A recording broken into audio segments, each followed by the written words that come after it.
Okay, let's dive into this explainer.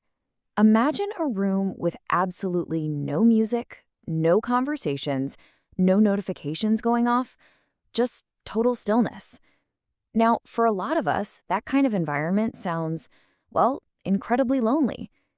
But here's the fascinating thing. For some of the highest achievers in the world, that exact same quiet room doesn't represent loneliness at all.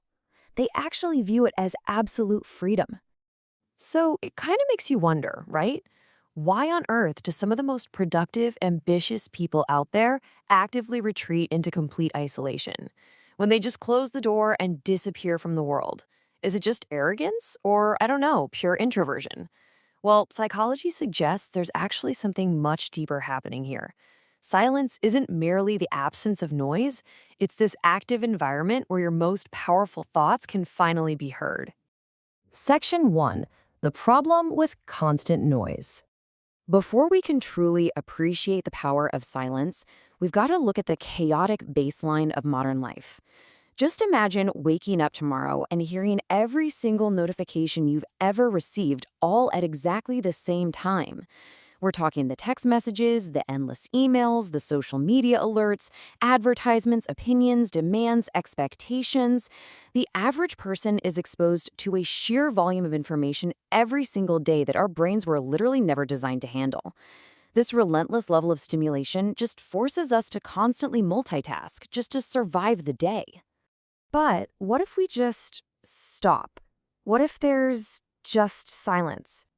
High achievers fiercely protect their attention because they understand one fundamental truth. Your attention is your absolute most valuable resource.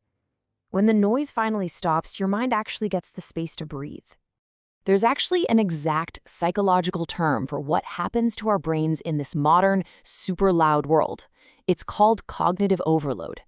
Basically, this is when the brain is exposed to overwhelming stimulation, which causes your attention to fragment, your focus to scatter, and your thoughts to be constantly interrupted. And here's the kicker. When your thoughts are interrupted before they can even fully develop, you simply cannot do your best work. It's just impossible. Section 2. Escaping the social mask. Now, what's really interesting about this slide is looking at the psychological mechanics of why we actually need to escape the presence of other people. Why do ambitious people just disappear? I mean, have you ever noticed someone suddenly become way less available when they're pursuing a major goal? People usually assume they're just being arrogant or distant, but the reality? They're just concentrating. Every meaningful goal requires sacrifice, and they are actively sacrificing their availability to hit those goals. And here's a huge reason why that separation is totally necessary. It all comes down to a concept called self-monitoring. This is the automatic psychological process of managing impressions, judging how we sound, and monitoring how we're being perceived by others. You see, around other people, we're naturally, constantly performing without even realizing it. And that invisible performance, it silently consumes a massive amount of our mental energy. The performance ends. The mask relaxes. Think about that for a second. In complete solitude, this heavy social burden completely lifts off your shoulders.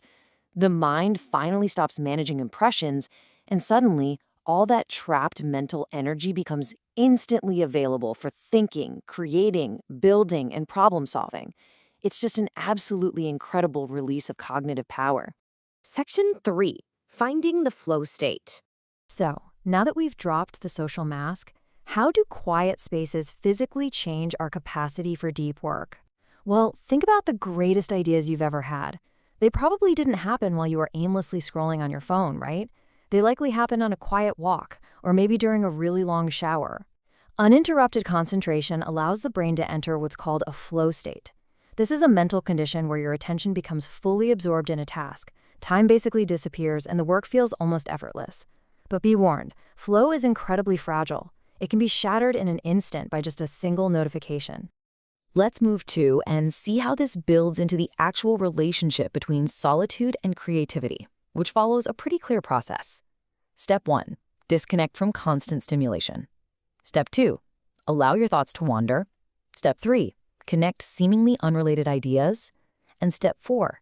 Generate original breakthroughs. You see, constant stimulation leaves absolutely no room for original thought.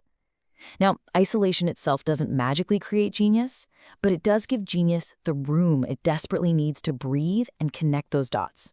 Section 4, Strategic Solitude versus Isolation. Now, we really need to address the emotional friction of hiding away, because for a lot of people, silence feels deeply unsettling. Sometimes the private workspace isn't just about productivity, it's a refuge. A lot of high achievers carry these hidden fears: fear of failure, fear of judgment, fear of disappointing others, or appearing vulnerable. Solitude can feel safer because inside that private room, there are no critics, no expectations, and absolutely no pressure to explain yourself. It serves as a totally necessary escape from emotional stress. And this brilliantly illustrates a vital psychological distinction we need to make here. On one side, you have healthy solitude. It's chosen, it energizes you, and it helps you reconnect with yourself. But on the other side, there's unhealthy isolation. That feels imposed, it drains you, and it completely disconnects you from others. The healthiest achievers, they understand this balance perfectly. They know exactly when to retreat to do the hard work, but they also know when they need to return. Section 5, The Power of Hearing Yourself. As we enter our final act here, we need to focus on the ultimate goal: how we must eventually return to the world around us. This phrase is just so incredibly profound. Silence reveals what noise hides. Most people spend their entire lives surrounded by constant activity, stimulation, and movement. But beneath all that noise, silence leaves you entirely alone with your own unanswered questions, your fears, and your dreams. It strips away all the escape routes. Sure, it can be pretty uncomfortable at first, but true growth, that begins the very moment the distractions end. So, the crucial point is this: the goal of strategic solitude isn't to leave society forever. It's an act of self-preservation so that you can return to the world better. You retreat so you can return stronger, return clearer, return more focused, and return more connected to what actually matters.